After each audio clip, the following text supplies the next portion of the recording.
times are coming if you just hold Better on. times are coming if we just hold on. Hi, this is Laura Hedlund, and this is a Democracy Special sponsored by ACLU's People Power and Let People Vote. What is the role of dirty tricks in U.S. elections? And what can we learn from American history?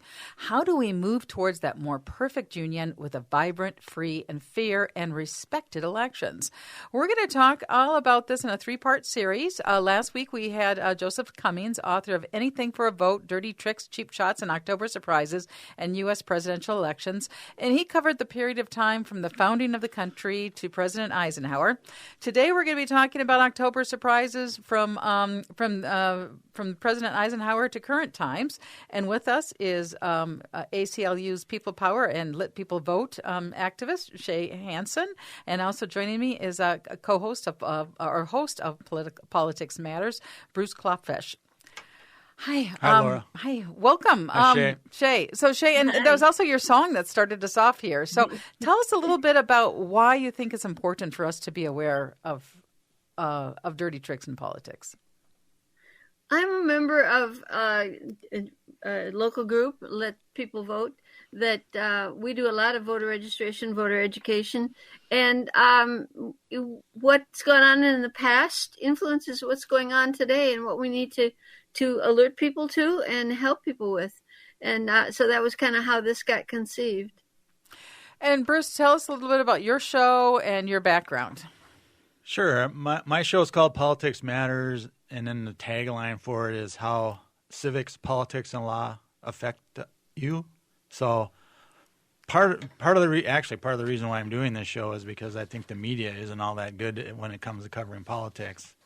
But part of my show, I have civics in the name of it for a reason, because I think people need to be more educated on politics and realize that it does matter to them, even though they don't think it does. And part of it is obviously the elections. So that's what we're going to be talking about today. There's all sorts of things that can happen, either on purpose or just things just happen towards in October or even late September that can potentially at least affect the outcome of elections. So before I started to prep for the show, I stumbled on something from the American Psychological Association about political stress. And it was saying things like a February 2024 Pew poll found that 65% of U.S. adults always or often felt exhausted by politics. 55% always felt angry. And so for many, politics has become a form of chronic stress. And one of their tips that they said is the more you know about civics, the less stressful it is. Right. Mm. And I think, my background is I teach at the community college level. I teach political science and economics.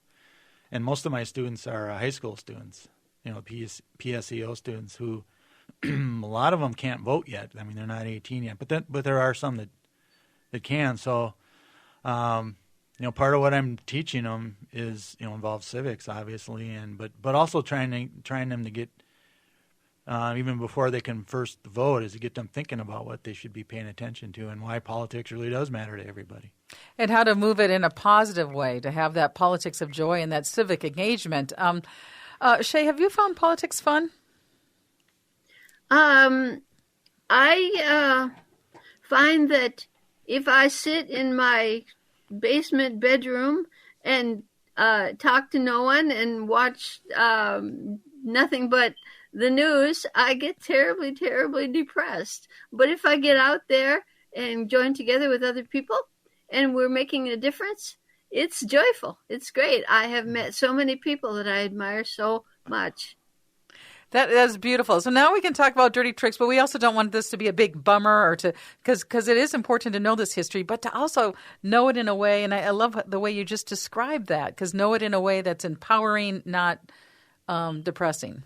Yeah, and if you can, we went to the vice presidential debate watching party last night, and like you said, Shea, about getting out there with other people, not just being by yourself, and it's a lot harder to get bothered by politics if you're with other people, and you can talk about stuff, than just being by yourself. So, in a lot of ways, I think that what's going on now is almost can be seen as a test of Americans' ability to come together And so it's more than just political. It becomes almost spiritual. Can we respect each other? Can we come together and make a better world? I love that too. So, Should we start with 1968 presidential election? Hubert Humphrey. Some dirty tricks with that. Well, this one involved the Vietnam War. At least one of them. This is definitely one of those elections. It was one of the closest ones in the end, and there was a third party in there for a while. Eugene McCarthy was in it for some time too. But one of the highlights for this one, as far as the October surprises goes, was there was Nixon, who eventually won, who eventually beat Humphrey, was worried that Humphrey would be able to get some sort of peace deal done shortly before the November election, which would help propel him to win the election. So Nixon basically went over to try and get the Vietnamese not to do any sort of peace deal and to let it keep going. So then he could bash Humphrey about, boy, this war, if you elect me, I'll end it, type of stuff. Nixon ended up winning. I know. That is a really sad note. So Humphrey was rising in the polls sharply because that was due to the collapse of the George Wallace vote. And Hubert Humphrey was distancing himself from the Johnson administration on the Vietnam War. And then Nixon worked to prevent peace. How does that sit on you? I understood that Nixon was the first one to use the Southern strategy. That is, that after the Voting Rights Acts were passed and segregation was enforced in the South, integration was forced in the South, there was a white backlash, which the Republicans then took advantage of, so that the parties flipped. The Democrats became the party where they had been the party of the South before. They became the party of black integration, and the Republicans took over the white backlash in the South. Is that correct? Do I have things at all in order there? Yep. And Johnson even said that would happen. He predicted that would happen after he signed the Voting Rights Act. Right, because the South, the Deep South, was strong Democratic, but Johnson did the voting right, and then the politics really shifted after that. Yep. Because for a while the Democrats were the one that supported, if you want to call it that, discrimination against African Americans, and then after this was passed by Congress and signed by Johnson predicted it. Well, he said we lost the South for the next generation, and that happened. It's still happening. Still happening, yeah. It's still happening. Now, there's been some inroads in like Georgia recently. They got 2 Democratic senators there now, but yeah, that's where it happened.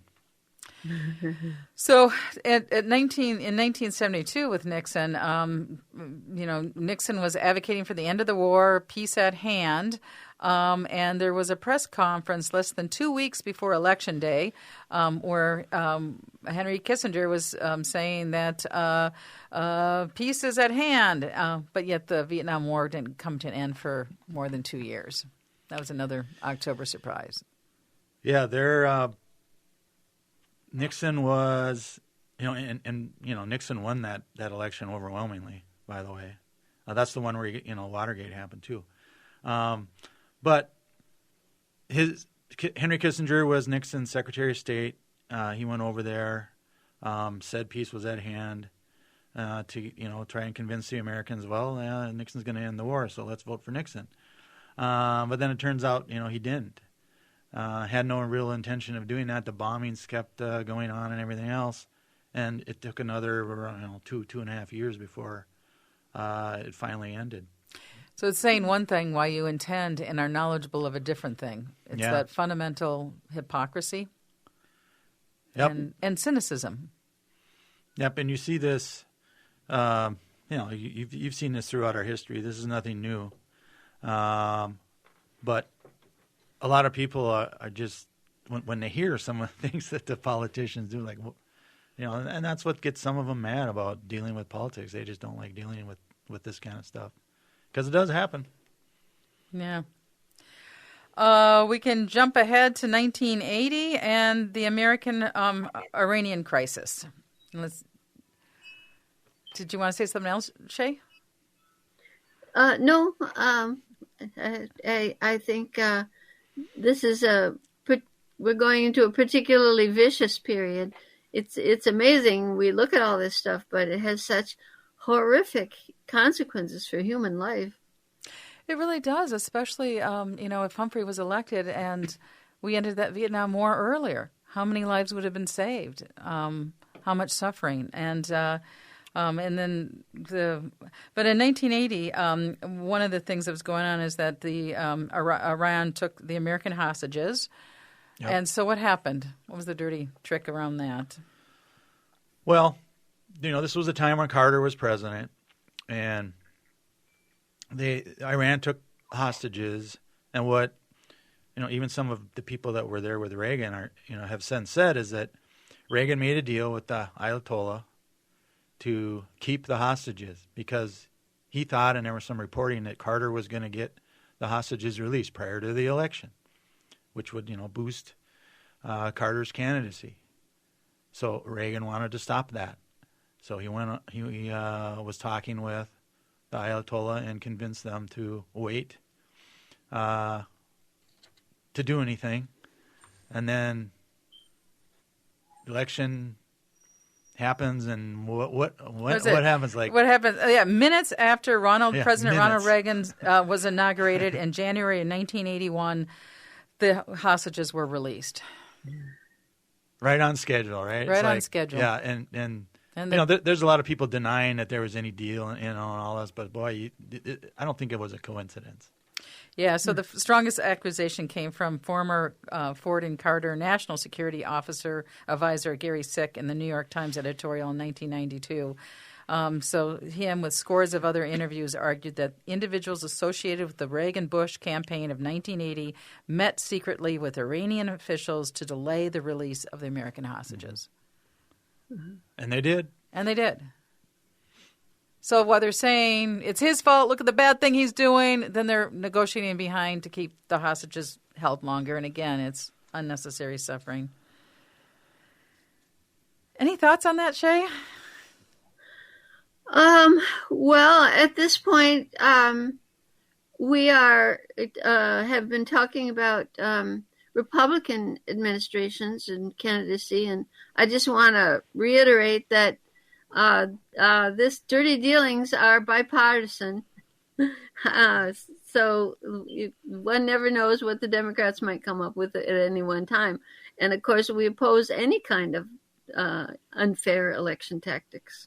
Without a doubt. So I know there was a release of Bush's DWI records right before, or the release of the Trump tapes right before the election. So, yeah, you're right. It's on all sides. It's kind of part of the... Yeah, we'll be getting to those. We'll be getting to those, yeah. All right, so let's jump ahead to 1992 and the Clinton. So that was a highly competitive three-way race, the 1992 race. So that was also... Ross Perot. Ross Perot was in there, yep. Ross Perot. Yeah. And so the Reagan Secretary of Defense Caspar Weinberg was indicted for perjury during the Iran-Contra investigation in the mid-1980s, and the news broke just 4 days before the election. Yeah, so this was George H.W. Bush, and, trying to get a second term, up against Clinton and up against Ross Perot. And, this whole Iran-Contra thing had been brewing for a while, had been in the press. People had been talking about why wasn't Ronald Reagan impeached for doing this, and, basically the Democrats let him get away with it. But here, this was a case where Casper Weinberger, who was a cabinet member of H.W. Bush. There was a special counsel appointed. Lawrence Walsh was the name, also a Republican, by the way, to investigate this. And he dropped an indictment on Weinberger 4 days before the election in 1992.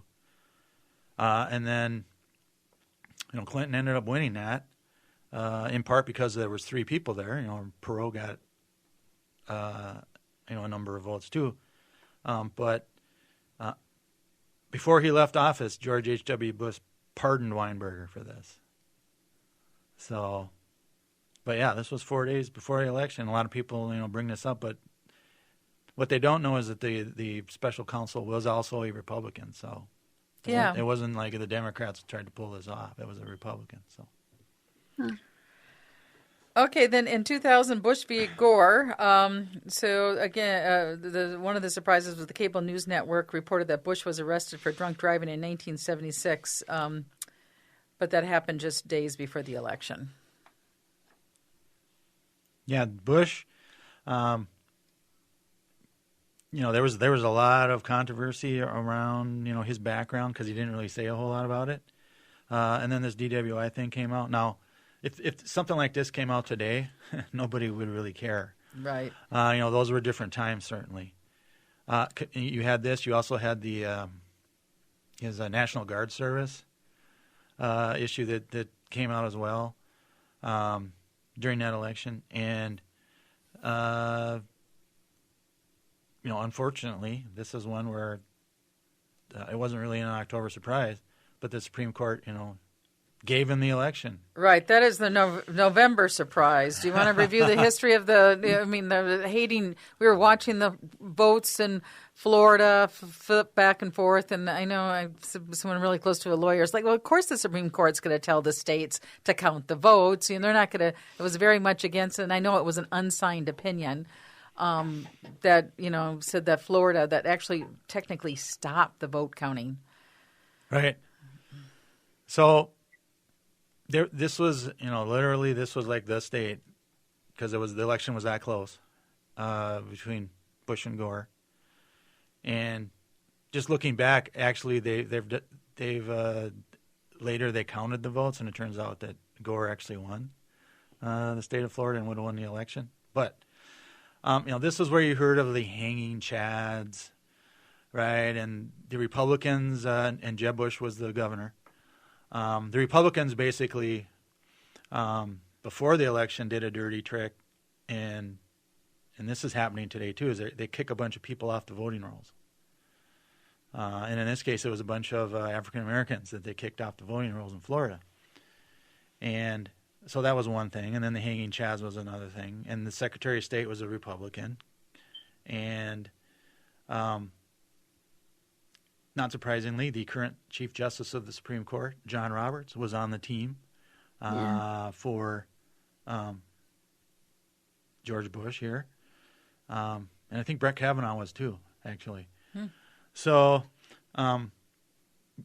there were, it was going to come down to Florida, so lawsuits were filed, and the state of Florida initially heard the cases and basically said, yeah, go ahead and count.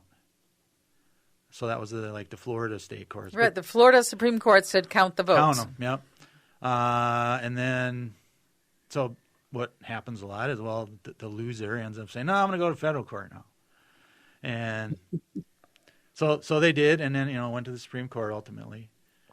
Was Roberts head of the Supreme Court at that time? No, he was working for George Bush's campaign. Oh. Okay, and Kavanaugh too, so they kind of got rewarded later. Yep, exactly. Funny how that happens. That's why I got to keep this on this, because, a lot of this stuff is pretty depressing when you think of climate crisis we're now dealing with, and the Iraq War, a lot of history a lot of bad things that might not have happened had we been able to count the votes.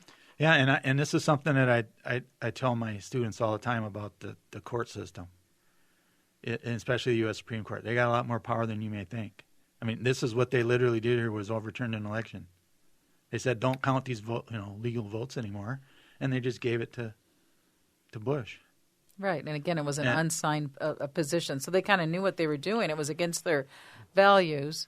Yeah, and this is cited by a lot of legal scholars as one of the worst opinions by the Supreme Court. Yeah, and you can see why. If you actually read it, it's like, wow.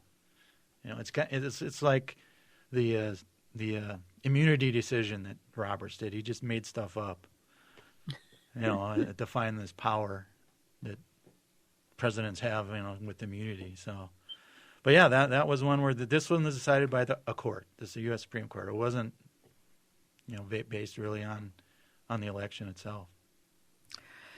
I find this is subject matter is one of these things where you either have to laugh or cry. So I try to keep a sense of humor about it. And I'm glad I listened to this thing from the American Psychological Report before I just kind of stumbled on it, because one of the things that the person on that one was saying is allow your feelings, allow the anger, allow the sadness, and allow the laughter. Don't try to suppress it or just because that kind of keeps us up here all worried, but just allowing ourselves to feel the things we feel. And to really look at the other side of that is the love and the hope that we know for what can be and our desire for a true democracy, right?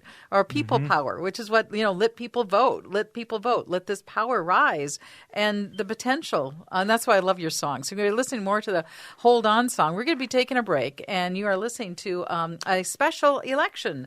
This is with ACLU People Power and Let People Vote, Shea Hansen. We're also talking with the host of Politics Matters, and we'll be right back. And we're going to go out, and you'll be hearing Shea's the song she wrote. Hold on, it won't be long. Better times are coming, better times are coming, if you just hold on. Now Moses went up in the mountain to pray, said, Lord, I'm lost, you gotta show me the way.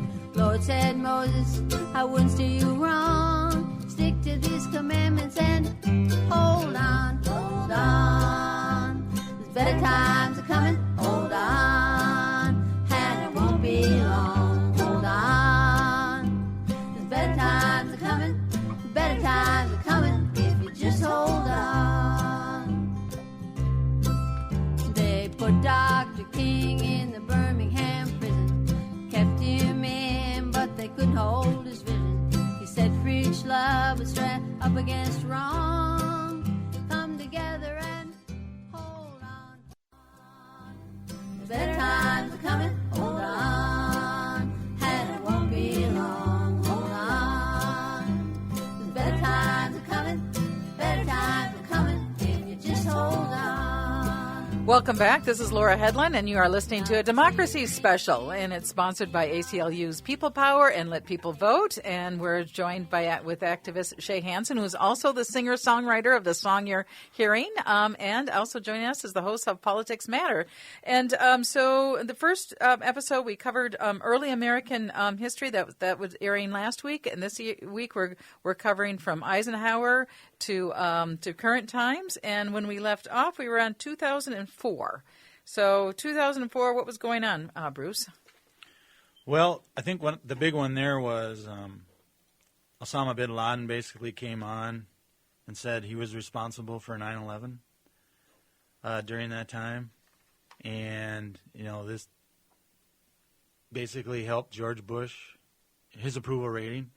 This was during his re-election campaign, and he ended up winning that against John Kerry. Right. So, John Kerry's ratings were going up because there was some news stories about missing arsenal of explosions. But then this video came out, and again, it was just days before the election, and there was a 6-point rise in the poll. Wow. Which at that time was enough to win, because that was a pretty close election. And I think that one might have come down to the state of Ohio, if I remember right. Yeah. So that was a close one, and Seems like there was a campaign at that point too to denigrate John Kerry's military record. The Swift voting, and that was 2008, right? Right. they got some of his associates or something to say that he had I don't know, I can't remember exactly, but he had not been a hero. Well, I remember Kerry one of the main points where he transitioned to entering into politics. We spoke very eloquently about the Vietnam War and who will be the last person to die for a mistake. He was a very powerful speaker, and he had a very strong Vietnam record. And then somehow they try to swift boat him. So do you want to talk about that? Smear him. Smear it. Yeah, basically they tried to smear him, and they focused more on some of his testimony to Congress, where he was against the war. Even though he fought in it. So the Republicans really focused on that part of it. Not his record, but some of the stuff that he said. And then they got some military guys that come out that served with him allegedly. And I use that word on purpose. Allegedly served with him, and then they came out and said, basically what a bad military guy that he was, and that, obviously they were trying to get military people and basically to come out and say he was not a patriot, and it worked. Yeah, it did work, and it's still being used right now. Governor Tim Walz served 24 years in the National Guard, and there's a lot of people that are saying, "Oh, that was fake valor because he didn't stay in long enough. He left right before the bad times came." That's sad. Yep. Ready to jump ahead to the Obama campaign. What dirty tricks do you guys remember about the Obama race? Well, I mean, it was obvious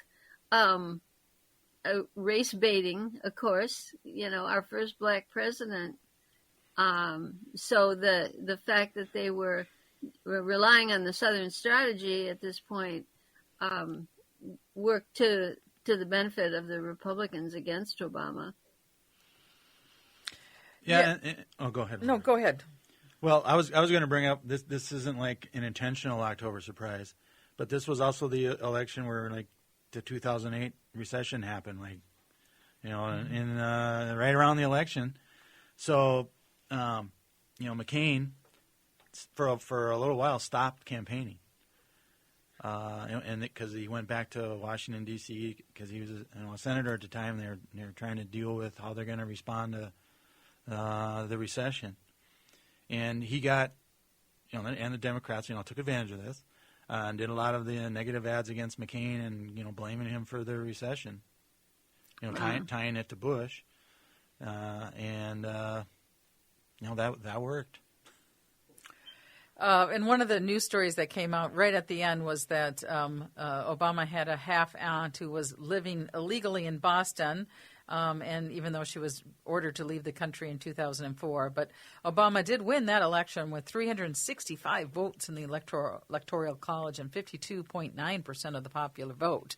But there are a lot of issues going on. Like you said, the people are upset with the war, and then the stock market just had a dramatic fall. Well, then there was the whole birther thing, remember? Exactly. He wasn't born in the United States. Yeah, and guess who was one of the guys who started that? Donald Trump. Sure. So jump ahead to 2012. One of the election October surprises wasn't the result of political scheming, but Hurricane Sandy. And so that gave President Obama the opportunity to appear presidential while responding to a national emergency. Also, he was hugging Chris Christie. So that could have affected, and Obama, of course, won 2012 pretty substantially. Yeah, and this sunk Chris Christie's ambitions to be president. He ran for the Republican nomination after that, but the Republicans basically turned their back on him after he did this. Which is a sad state of affairs because he's trying to help his constituents. After this storm, this hurricane, doing all he can do, and part of that is you got to get the federal government to help you out, and he pays the political price for doing this. He was hobnobbing with the enemy, huh? Yeah. Another problem. Okay, 2016, Hillary Clinton. But I got one more there. Go for it. This is the election in 2012 where Mitt Romney's famous 47% statement came up. In the fall before the election, where he basically said, 47% of the people are, freeloaders, government freeloaders and that type of thing. So that was played over and over and over and over. And that was a secret recording of something he was saying to very affluent donors. Right. 47%. So if you're over 65, you may not be paying taxes. Yeah. If you're, a young person, if you're making not that much money, you don't pay taxes. So it's those. So 50. The top 1% carry a very strong tax burden, and that's what Mitt Romney was saying. But yeah, that became a dominant theme. Yep. So Hillary Clinton. So what's dirty tricks you want to remember about the 2016 Hillary Clinton and Donald Trump election? Well, there were many. I'll just take one to start with, and then Shea can come in on some other stuff. But actually, there's two for me that kind of stand out. One of them is, but her emails, emails, and national security, and all that stuff about Hillary's emails. Okay, that was one thing. But then you had the FBI, James Comey, the FBI director, comes out with a letter like a few days before the election saying, I'm going to investigate her because one of her aides' husbands got in trouble for solicitation or something, and they were checking her computer for that. And then you heard emails and emails again, right? And I think this really hurt Clinton in that election. It really did, especially right when it came out. FBI is really investigating Hillary after it was charged for a long time. Yep. Shea, did you? This is the election, I think, that we have to note really an intensification of the strategy of misinformation. Trump's rather brilliant approach to really instructing his followers by repeating lies over and over and over again until people believe them. That's become a strategy, I think, that's permeated a lot of, particularly the Republican political stances from then on. And I think at that point also disenfranchisement became a whole science of different techniques, calling people up, robocalls and saying, you have to do this or that, otherwise your vote won't count, and people not bothering to vote then, and this kind of thing, all kinds of shenanigans going on with disenfranchising people. Yeah, and the stuff with the Russian government, too. Yeah, and I was trying to remember the name. I couldn't believe I can't remember right now. I'm kind of trying to do a quick search, but the whole controversy around like the Facebook and the private information and how that was sort of targeted with possibly Russia behind it as well. But I'll see if I can remember it. Maybe we're going to do another show next week, so I will do my check-in and see if I can remember, because there's so much with that. And then there's also Pizzagate. So we haven't mentioned Pizzagate. So what was Pizzagate? Oh, yeah. Bruce, so you remember Pizzagate? Yeah. Well, speaking of disinformation, there's all kinds of stuff that Trump was putting out, and Republicans were putting out that Hillary Clinton and the Democrats are in some mysterious pizza shop somewhere. The basement. Basically eating kids. And sex trafficking. Yeah, sex trafficking. I mean, it was, and this is like the Q, whatever it's called, and there was QAnon, and there was a lot of people genuinely believe that stuff, and it's in some ways it seems like, how can you believe all that stuff? But in other ways, these people, that is the reality that they were living in, and so for them, they were honestly saving the children. And someone actually went to Washington, found that pizza shop, for the intention of killing Clinton, and it turned out, because it was said that this was going on in the basement of this pizza shop, turned out there was no basement to this pizza shop, and the guy was just arrested. But how scary. It is. So, okay, what do you want to say about Biden-Trump 2020? I know there was a laptop that showed up at the end, and well, yeah, this is Hunter Biden's famous now laptop, and that he had given to somebody, and then it got stolen, and allegedly showed how him and Joe Biden were getting rich, from various foreign governments, and all this sort of stuff that, of course, has never happened. Right. The Ukraine, the gas pipeline, and in Ukraine, and led to, at least was part of the famous call that Trump made to Vladimir Zelensky, and trying to get dirt on Joe Biden. So this was just part of that whole thing.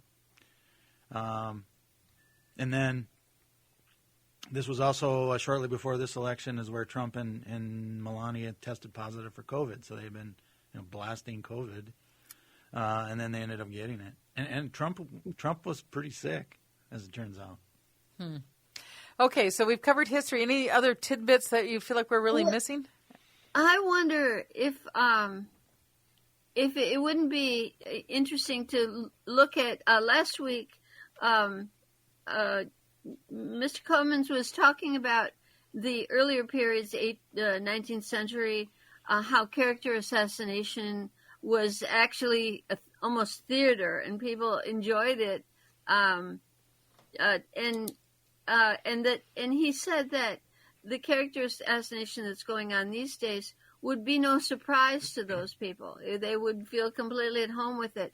But I wonder if we have to consider that there's a qualitative difference between what was happening then and what's happening now in terms of smearing people, because with the internet, it gets amplified so much, and people get boxed into their own perspectives, and it's not funny anymore.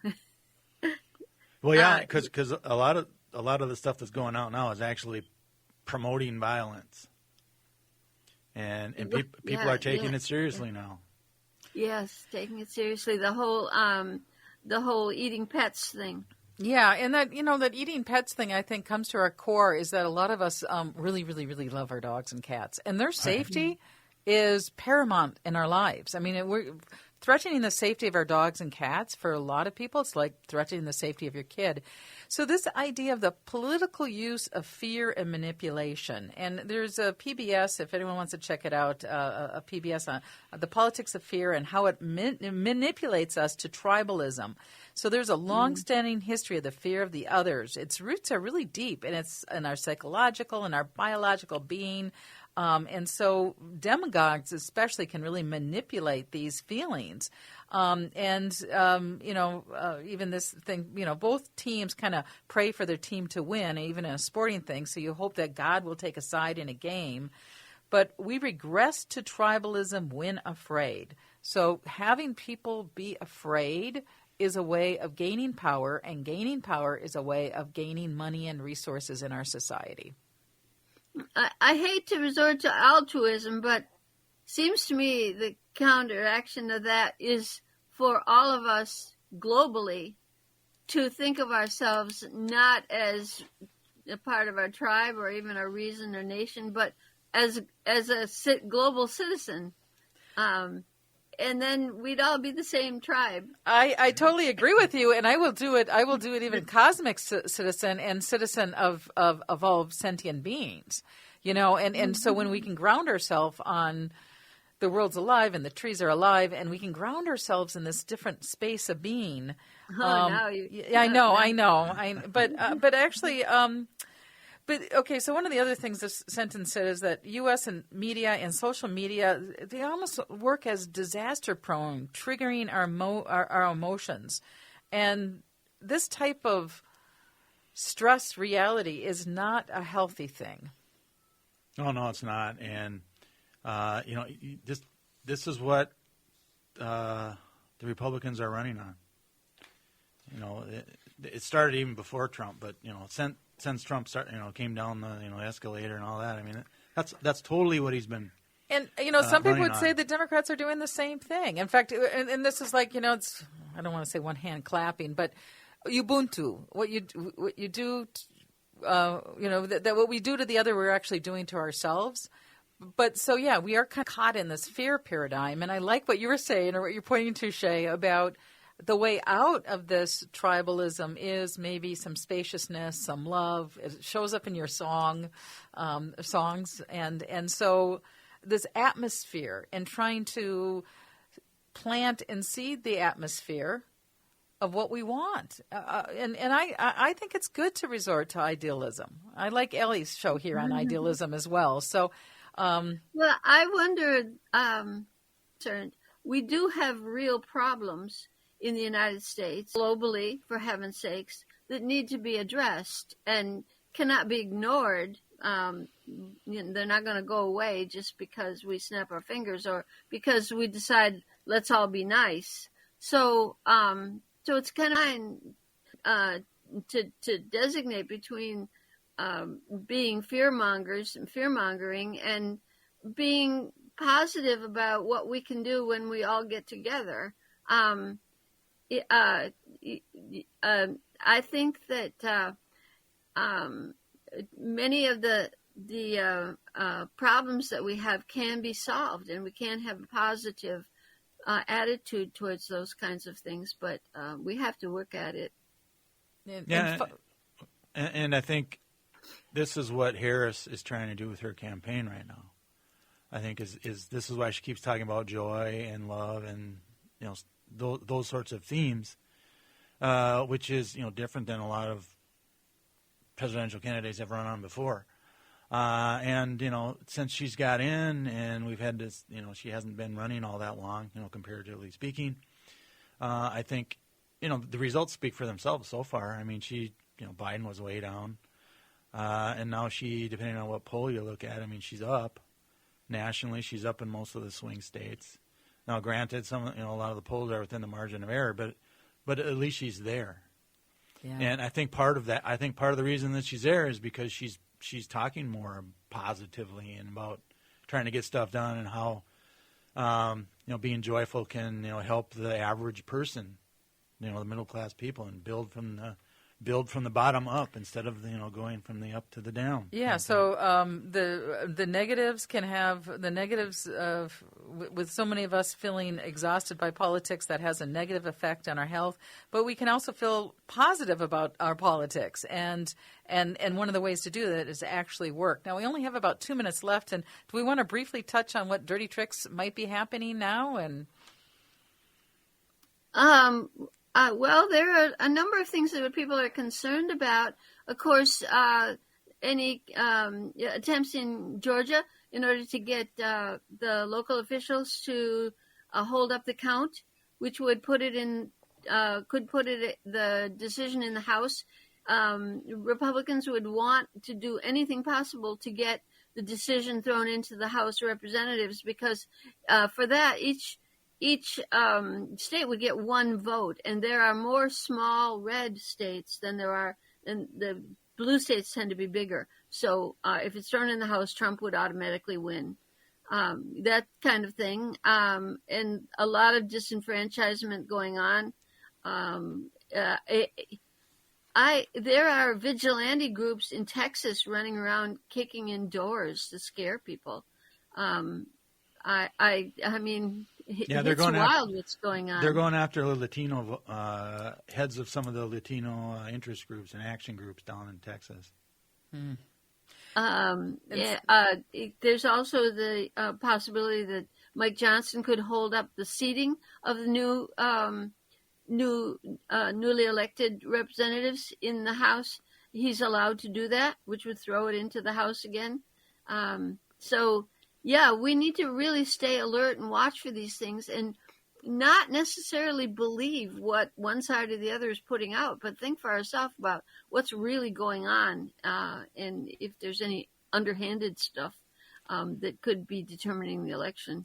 Well, some people are saying that the port strike and all the conflict in the Middle East is also designed to manipulate the election. So we're down to the last minute. We want to hear more of your song, Shea Hansen, ACLU, People Power, and Let People Vote. Thank you so much, And Bruce. that song is going up on YouTube really soon with a video. With a in video. case anybody's interested. Nice.